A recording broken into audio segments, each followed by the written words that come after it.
Hey, what's up everybody? I just wanted to do a quick video talking about my repaint of the new NECA Michael Myers figure from Halloween 2018. It's kind of funny because my problem when I got this figure was very similar to the problem I had when I picked up the Trick or Treat Studios mask, in that I really didn't feel like, at least my copy, had a lot of the dark weathering that went into all the cracks and crevices on the mask that I would really expect to see on this figure. And this figure comes with two different head sculpts, so you basically have one with kind of more matted back hair, which is the one you're seeing now. It also has darker eyes to it, and then you get a second one with more messed up hair, and the eyes are more prominent in the mask. You can actually see them a lot easier. But for both of them, I decided to just repaint the mask. I really just used some washes to bring out all those little details. They're all sculpted in there. They look good in the sculpt. It's just the paint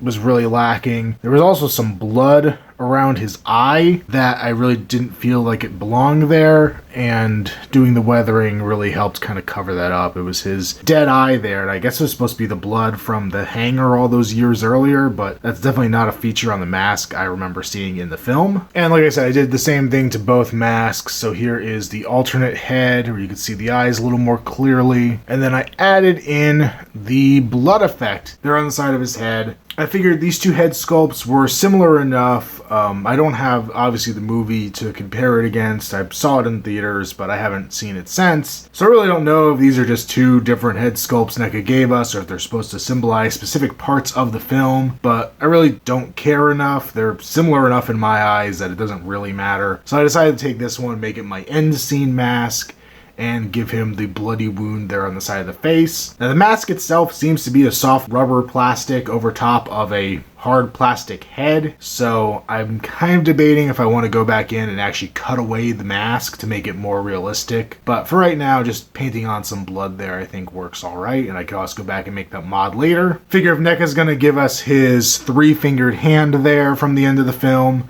and this is supposed to be a truly ultimate figure, the right way to make it more ultimate is to actually give him his other big look from the film. So really the only thing we're missing is an unmasked look, which we never really get a good look at anyway, so I could live without that. And in case you're wondering what I used for the weathering, they were all Citadel paints. I used two different shades, the something or other nightshade. That was basically my first couple coats on there. It's a dark bluish black looking shade. I used that to get into all the cracks and crevices and really bring out those dark lines in it. Then I went over all of it with this earth shade, which is a very brown shade. It's kind of like a tobacco-y kind of color, so I think it works really well. At least it's a tobacco-y color in like a light coat if you put it on there. So that really helped kind of age the mask a little bit. The initial mask was very, very white and bright looking, and this kind of helped dull down that bright white and make it a little more aged looking to my eye. It also kind of bridges the gap. The mask initially has a flesh tone neck, which is more prominent than I feel like it really is in the film, at least from what I could see in the photos. And it kind of mellows down the white and blends it into that flesh tone a little better to kind of make the two colors meet in the middle a little more. And then for that bloody effect, I use this blood for the Blood God color, which is one of my absolute favorite paints that Citadel makes. It is a great little blood tone there.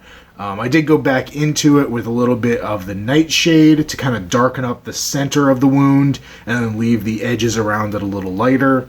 But for the most part, it was just a combination of these three paints and some patience with some cloths and wiping away the excess and letting it dry and taking off some of the layers, putting them back on. I think both heads got 2 or 3 coats of the nightshade, 2 coats of the earth shade, and the blood I just kind of put on there until I was happy with it. So it was kind of several different coats. I don't know how many offhand. And just for a quick comparison, since I'm not planning on doing a full review on this figure, but I did want to throw him in with some of his brethren here. Here on the left, we have the Evolution of Evil Michael Myers set that NECA did years and years ago. They used this adult Michael Myers body quite a bit for a couple different variants, and this package was one of them. It did come with the tombstone and the young Mikey. Young Mikey is actually holding the knife from this new Michael because I lost his original knife, unfortunately.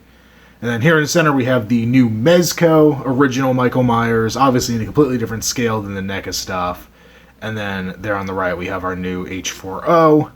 Each one of these figures came with their own tombstone and their own pumpkin. I will say I definitely prefer the pumpkin and the tombstone, both from the Mezco set. I think they're the best looking of the bunch. They have the nicest light up effect. The original Evolution of Evil, the only way the light stays on is if you hold down the stem, so you can't ever really get a good photo of it with the light on.